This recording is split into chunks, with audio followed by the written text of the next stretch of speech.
I want to give a special shout out to all my patrons first. Thank you so much to my Bibliospren, Bibliohowlers, and my Bibliomancers. It means a lot to me that you give me your extra support for my passion and hobby. Hi everyone, Petrik here. Today's video will be my June wrap-up. So yeah, we are officially halfway through the year now, and I will be talking about all the books that I finished last month. So yeah, this video is a bit late, and not only June wrap-up, but also my best books of the year so far video. That will be coming either this week or probably the beginning of next week. But life has been insanely busy, and in the month of June, well, I finished only 4 books, that's 4 novels and also 4 graphic novels, or to be more precise, 2 manga and also 2 manhwa. It's still quite a good number though, and considering how busy I was, and well, the last few days I've been really ill. And yeah, I'm still quite proud of that. More importantly, I think the books that I finished last month, all of them were great. So yeah, I will be talking about them now. And the first one that I finished last month, I already did a full spoiler review for this one.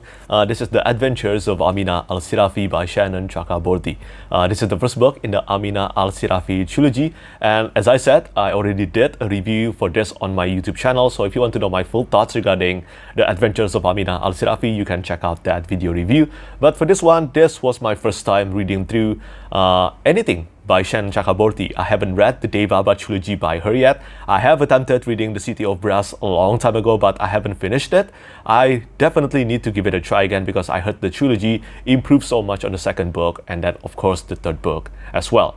Kingdom of Copper and also Empire of Gold. But for this one, I thought I might as well start from this because I heard The Adventures of Amina, al-Sirafi works so well as a one-off standalone novel, for now anyway. And no, this is not a one-off standalone novel, this is a trilogy. So there will be 2 more books after this. And I liked it. Yeah, it was quite good, but in my opinion, it's not something amazing. It's good to pass the time. It was fun, it was entertaining, but there were plenty of things that did not really work for me in this book. For example, I really like Amina al-Sirafi. I think she's the most well-developed character in the entire book. I mean, this is her book after all. But other than that, I think it's kind of unfortunate that, in my opinion, her supporting characters is kind of forgettable. I mean, seriously, I actually don't remember their names now. I think that just goes to show that I really did not find them too memorable or too distinctive, which is a bit of a shame because I do like the friendship and the affection that Amina has with her crewmate. Also, I approached this one expecting that this would be a high-centered narrative, but it's not, unfortunately. And the other minor issue that I had, I think the main villain of the book was a bit too comical. I mean, I was kind of surprised by how comical the final boss in this book was. So because of that, I did not feel the tension and the intensity of the story. I did not feel the stakes, and especially because the way it is told is that Amina is narrating the story to someone. So we know that she will survive the ordeal. So in a way, you know that The Name of the Wind or the Kingkiller Chronicle also utilized this kind of storytelling style, but Petrik Rothfuss's prose definitely, well, absolutely enhanced the quality of that book. And no, this book is not really similar to The Name of the Wind. I'm just giving an example of comparison so you know, well, the kind of storytelling that Shannon Chakraborty decided to use here is a bit similar to the one used in, well, other framing narrative book. But Shannon Chakraborty's prose is not what I would consider as beautiful or super memorable. It is good, it's engaging, accessible, and it definitely drives the story forward nicely. I did not find anything wrong with the pacing,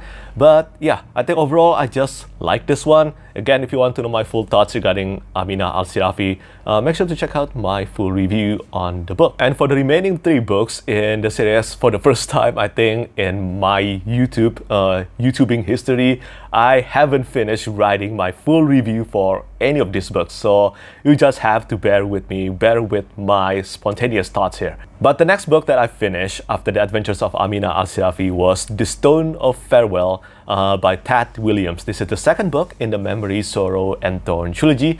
And yeah, this is the sequel to The Dragon Bone Chair, which I absolutely love. I think many of you know about that now. Oh, also, by the way, on topic related to this one, my review for The Dragon Bone Chair turns out now it is the best performing video for book review on my YouTube channel. And I think, Well, that makes me happy. Hopefully, many more book reviews, not only mine, but other YouTubers as well, will do better, because I think we need more book reviews to do better. It's kind of sad that book reviews often doesn't do well on Booktube. But yeah, back to the book here. The Stone of Farewell is the sequel to the Dragonbone Chair. And considering how much I love the Dragonbone Chair, I think, well, it is not an exaggeration to say that I was super excited to read The Stone of Farewell. And did I enjoy it? Yes, I did. It was really good in many places, but at the same time, it is certainly not as good as the Dragonbone Chair.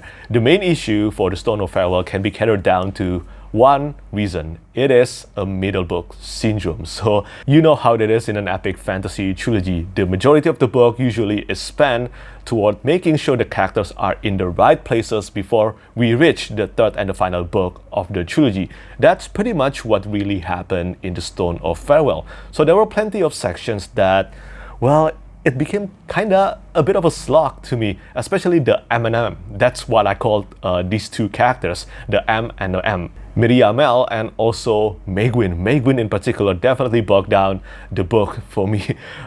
It was a struggle. It was really a struggle to get through her POV here. Many of them did not feel interesting enough for me.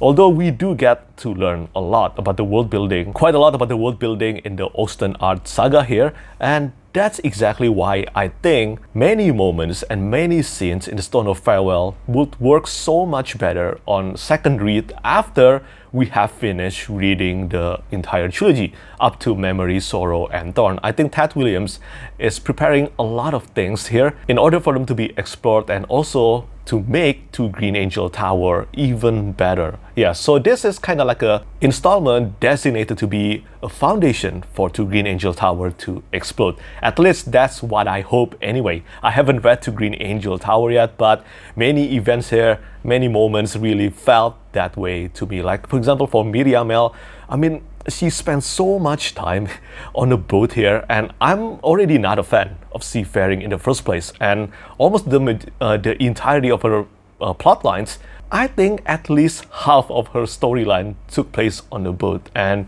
yeah, that's a bit of a downer to me. So yeah, as I said, M&M. But I do like reading Simon's storyline, or Simon or Simon. I usually call the main character Simon because his other name or his real name is Seo Man. So I assume that he is called Simon, but correct me if I'm wrong, maybe he is called Simon. But yeah, I do like Simon's storyline here. His friendship with Binabik remains one of the best part of the entire book, or the entire trilogy so far for me. But that's again bring me down to this point. Well, Simon and also Binabik are, other than the first part of the book, they did not spend a lot of page time or screen time together. Many major characters from the Dragonbone Chair here are divided into groups, and they're located into different places in the Stone of Farewell. And that's not usually a bad thing, but it can be a bit testing to the patience when, for example, I'm reading a Simon storyline and then I want to read Binabik's storyline, but we don't get to see that happening for hundreds of pages. No, really, that is not an exaggeration. It really took sometimes 100 pages before we get back to the other POV character. So these are pretty much my issue with the Stone of Farewell, but Ted Williams' prose remains top-notch to me. I really like reading his prose. I think his writing style is incredible, and the world building, I do wish we get to learn more about Ineluki. I think Ineluki, the Storm King, is such a badass name, and I really want to learn more about him and the three great swords, Memory, Sorrow, and Thorn.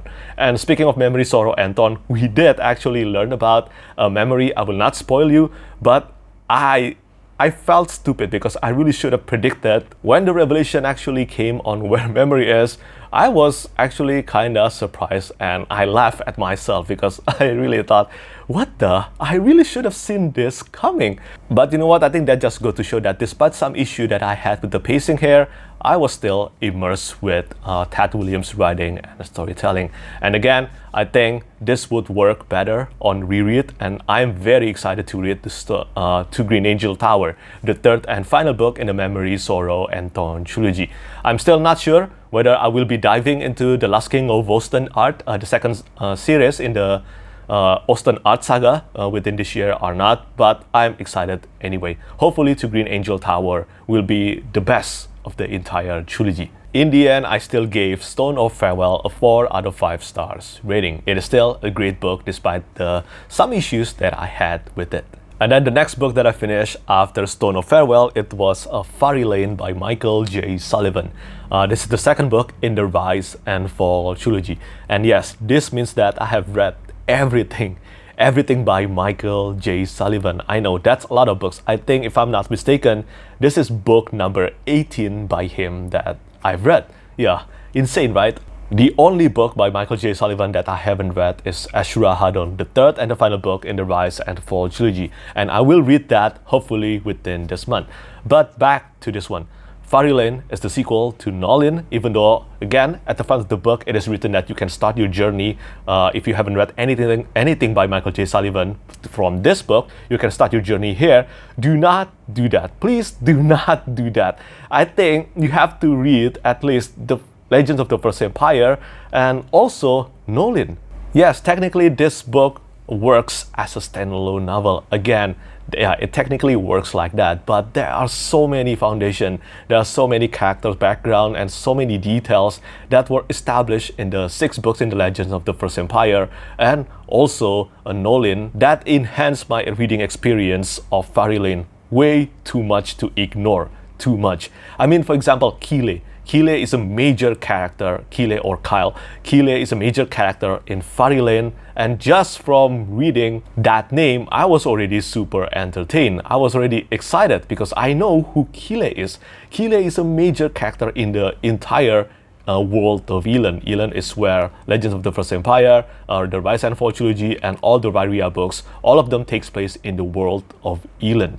But yeah, he is a major character in the universe, in the world. And I think it is absolutely necessary to know his background, to know his personality, to reap the maximum rewards of reading Farilane. And Farilane herself, the main character here, is such a great character. Her passion for reading and writing is just, well, something super relatable. I really like Farilane as a character. Even from the beginning of the book, I was already in love with this character. So yeah, even though this book is only about it's less than 300 pages long in the hardcover, this hardcover edition, but it packed a lot of emotional impact, so much impact here. The ending in particular, if you have read the Varia books as well, it will hit you like a brick. Yeah, it is incredible. I finished this one even though I was super busy during the time I was reading Farilane. I finished this one in 2 or 3 days. Yeah, it was so good, so compelling. One of Michael J. Sullivan's best book, and I heard from many fans of the series that Ashura Hadon is even better than Farilane. That's not a surprise for me because, as I said, Ashura Hadon is a very important name, very important character in the world of Elan, and I look forward to reading that this month. But yeah, this one, it is incredible. I think it is up there with some of the best Rairia books. And finally, the last novels that I finished last month, it was Aiduel Sin by Daniel T. Jackson. This is the second book in the Ill-Born saga, and yes, this is the sequel to Ill-Born. Ill-Born is one of my favorite fantasy debut. It is an incredible character-driven fantasy debut. I love that one. I read and reviewed Ill-Born in January last year. So yeah, it has been 1 year, 6 months since I read that book, and it took me a bit of a time to get used to remember the supporting characters in this world again. I do remember the main characters. I do not think it is possible to actually forget about them due to the actions and the events that have happened in the first book, in Ill-Born. And Aiduel Sin takes place a few months after the end of Ill-Born, and this one, as a sequel, it is a much more bloodier and action-packed sequel compared to Ill-Born. It's still character-driven, very much character-driven, but if you have read Ill-Born, you know that one of the characters here, one of the main characters in the series, is very despicable. She is very questionable. Alana is a very despicable character, and here she gets even worse. But I cannot deny that it was so compelling to read her POV chapter. I think she works so well as a despicable villain. She's one of the most selfish and despicable characters that I've come across in fantasy. So hateable, really. And I think she is meant to be that hateable. And other than Lana, of course, I love reading all the other three main POV characters. Again, Arion, and then Liana, and also Corin. Yeah, these four characters once again drive the narrative in Aiduel Sin, and I think, well, Daniel T. Jackson just knows how to write a page-turning book. It is hard to put down, and if you're someone who don't like reading a chapter ending on a cliffhanger, and then you have to read 2 or 3 chapters first before you get back to that POV characters, then this one will probably test your patience. But I personally have no issue with that, because I will get the continuation to that chapter within this book anyway. And yeah, I think this book is awesome. Again, it is pretty good. It gave a lot of answers to some questions that I had from Ill-Born regarding the prophecies, regarding the powers of the Ill-Born. And also there were some new revelations that definitely raised a lot of new questions here. It made me even more excited to read the sequel as soon as I can. I have no idea when that will be, but if you love Ill-Born, I think there is a really good chance you will also love Aiduel Sin. I think Liana, and in particular Liana, I think she has become such a likable character here. She's a genuinely kind-hearted character, and it's hard not to like her. She's like the total opposite of Alana, and it was finally great to see more of the Ill-Born meeting each other. We did, of course, witness some of them met each other again in the first book, in Ill-Born, but in Aiduel Sin, we certainly get more page count with them together in the same scene, and I think that's really cool. That's really good. Corin is the only character, again, just like in the first book, that hasn't shared the same scene with all the other Ill-Born characters.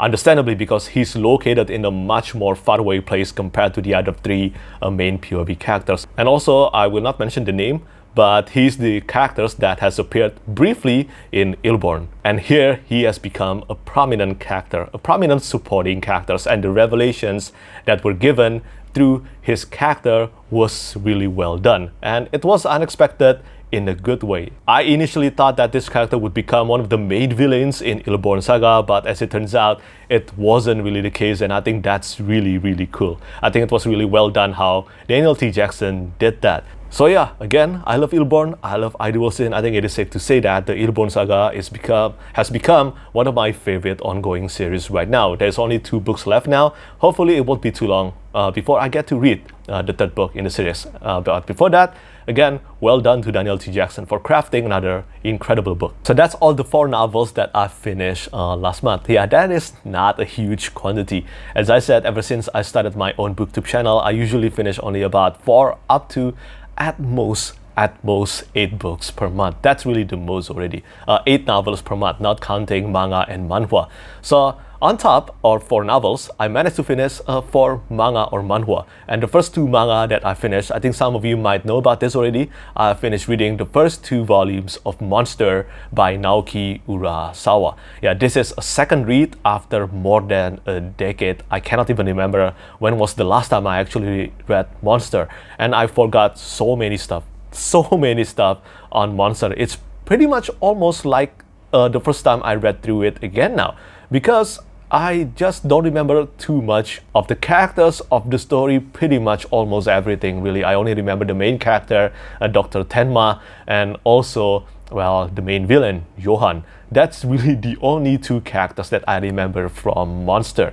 So yeah, doing the second read with Philip and also Murphy is kinda, well, it's kind of like a refreshing second read for me. And again, as a huge fan of Naoki Urasawa's books, well, there is no bad reason to actually start doing a second read of Naoki Urasawa's series. And I'm really glad I did that, because instantly from the first 2 volumes, I'm reminded again on just how good his storytelling is. Even new character that appeared only briefly can become such a, well, they can already make me care about them, even though they pretty much appeared usually only for 1 or 2 chapters.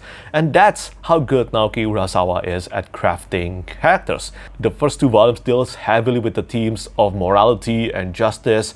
As a doctor, Dr. Tenma is a doctor, and he has to decide in the first volume, he has to decide which character gets saved, and the other, unfortunately, will probably not survive without his care. And I think that's always a very hard decision in our real world as well, and I think it is incredibly relatable to our society and our world. If you haven't read Monster, this is not, I do not think this counts as a fantasy series. I think this counts more as a historical fantasy or as a historical fiction or thriller manga series, and it is damn good. I personally love 20th Century Boys more than Monster, but who knows, this might change on my second read. And yeah, I'm currently reading through the entire manga series. Again, I'm up to the 5th volume now. So I thought that would be the end of my June reading, but at the last 2 days of June, a care package, a huge care package. You will see that in my July book haul video. I might as well include them in my July book haul video. A care package from them, a huge care package consisting of like 15 books, I think. Yeah, 15 books